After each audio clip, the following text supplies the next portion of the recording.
Hello, my name is Philip Green. I'm coming on here to read scriptures pertaining to the last days before the coming of King Yeshua HaMashiach, the Lord Jesus Christ of Nazareth.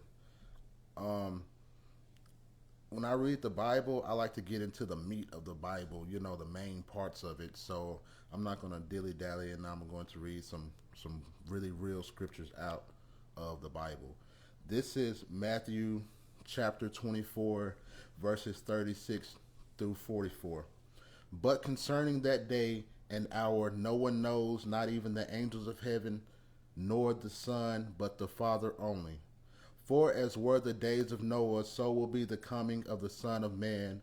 For as in the days before the flood, they were eating and drinking, marrying and giving in marriage, until the day when Noah entered the ark, and they were unaware until the flood came and swept them all away.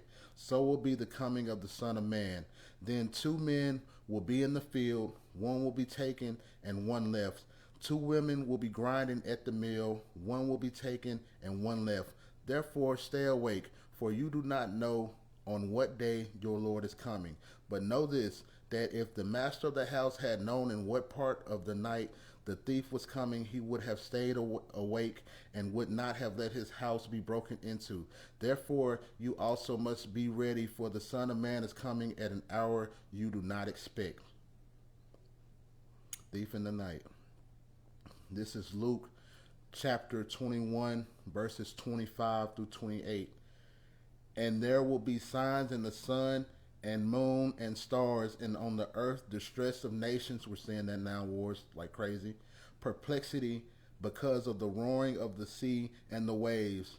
People fainting with fear and with foreboding of what is coming on the world. For the powers of the heavens will be shaken, and then they will see the Son of Man coming in a cloud with power and great glory. Now when these things begin to take place, straighten up and raise your head, because your redemption is drawing near.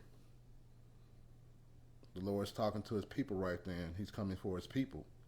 When you read Luke chapter 21, verses 25 through 28, this is actually happening right now. This is actually happening. The prophecies are lining up and everything. I like to read Revelation, so everything that culminates, if I'm saying that right, to the coming of the Lord is happening right now as we speak. Like the Sea of Galilee is blood red right now, and it turned like that overnight. That's the same sea that Christ walked on and told St. Peter to come out there with him. This is John chapter 5, verses 28 through 29. Do not marvel at this, for an hour is coming when all who are in the tombs will hear his voice and come out, those who have done good to the resurrection of life, and those who have done evil to the resurrection of judgment. Okay, that's John chapter 5, verses 28 through 29. It's telling you when all the dead are raised and the righteous are taken into everlasting life, and the wicked are judged for their sins here on earth. This is First Thessalonians chapter 4, verse 16 through 17. For the Lord himself will descend from heaven with a cry of command. Let me read that over. For the Lord himself will descend from heaven with a cry of command, with the voice of an archangel, and with the sound of the trumpet of God. And the dead in Christ will rise first. Then we who are alive, who are left, will be caught up together with them in the clouds to meet the Lord in the air, and so will we be with the Lord.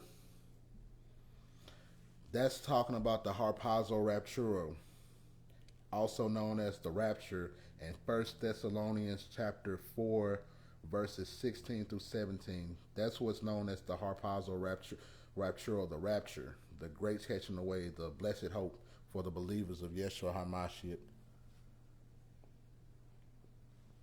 Revelation chapter 1, verse 7. Behold, he is coming with clouds, and every eye will see him, even those who pierced him. And all tribes of the earth will wail on account of him. Even so, Amen. I'm reading from the English Standard Version. I like to read the King James Version, the Old English, but I'm reading English Standard for the viewers. This is Hebrews chapter 9, verses 27 through 28. And just as it is appointed for man to die once, and after that comes judgment, so Christ, having been offered once to bear the sins of many, will appear a second time, not to deal with sin, but to save those who are eagerly waiting for him. Isn't that beautiful? I'm going to read it again. Hebrews chapter 9, verses 27 through 28. And just as it is appointed for man to die once, and after that comes judgment, so Christ, having been offered once to bear the sins of many, will appear a second time, not to deal with sin, but to save those who are eagerly waiting for him. He's coming for his people next time around. This time around. He's not dealing with sinners. You know what I'm saying? When the grace period's over.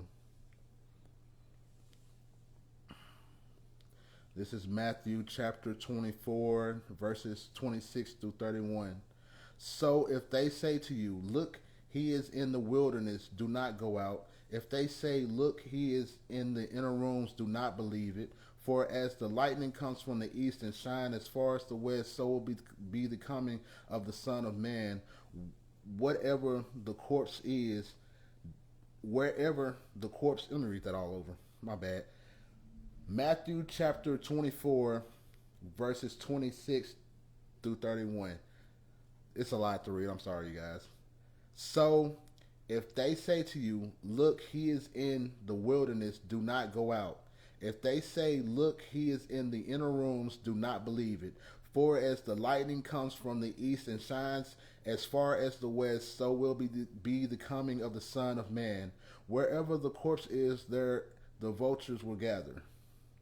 Immediately after the tribulation of those days, the sun will be darkened, and the moon will not give its light, and the stars will fall from heaven, and the powers of the heaven will be shaken. Then will appear in heaven the sign of the Son of Man, and then all the tribes of the earth will mourn, and they will see the Son of Man coming on clouds of heaven with power and great glory. And he will send out his angels with a loud trumpet call, and they will gather his elect from the four winds, from one end of heaven to the other.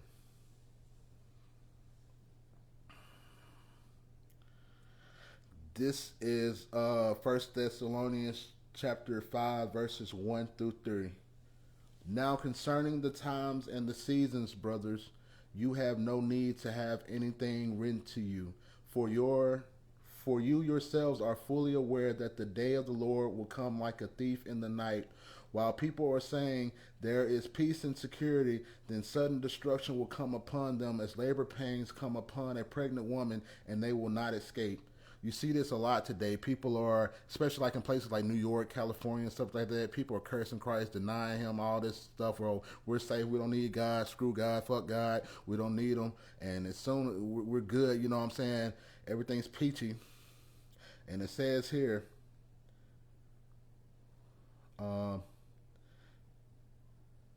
while people are saying there is peace and security, then sudden destruction will come upon them as labor pains come upon a pregnant woman, and they will not escape. This is going down right now. You should check. If you don't know, you should check about that huge magma blob up under the city of New York. It's like as big as the city. Nobody knows what it's going to do yet, but it looks pretty catastrophic. New York is already sinking as it is. This is 1 Corinthians chapter 15, verses 51 through 52. Behold, I tell you a mystery. We shall not all sleep, but we shall all be changed in a moment, in the twinkling of an eye, at the last trumpet. For the trumpet will sound, and the dead will be raised imperishable, and we shall be changed.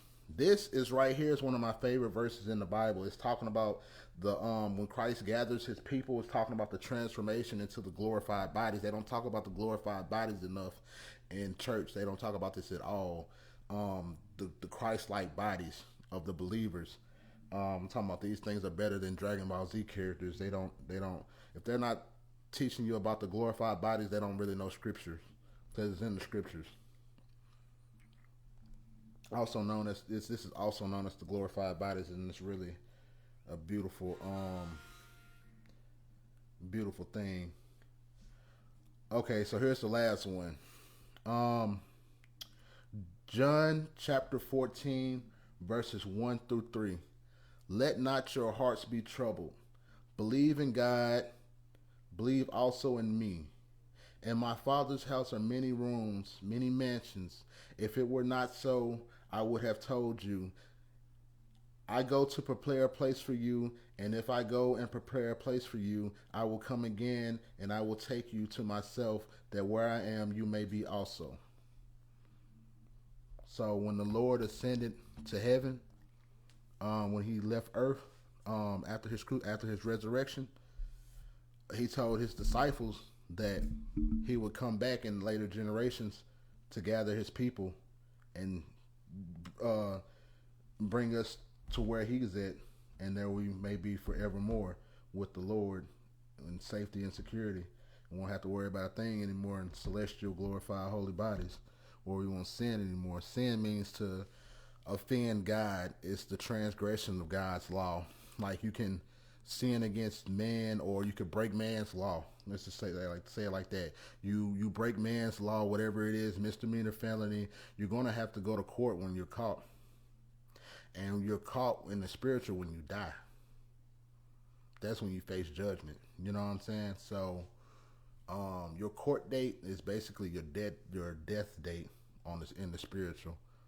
And God is the ultimate supreme judge.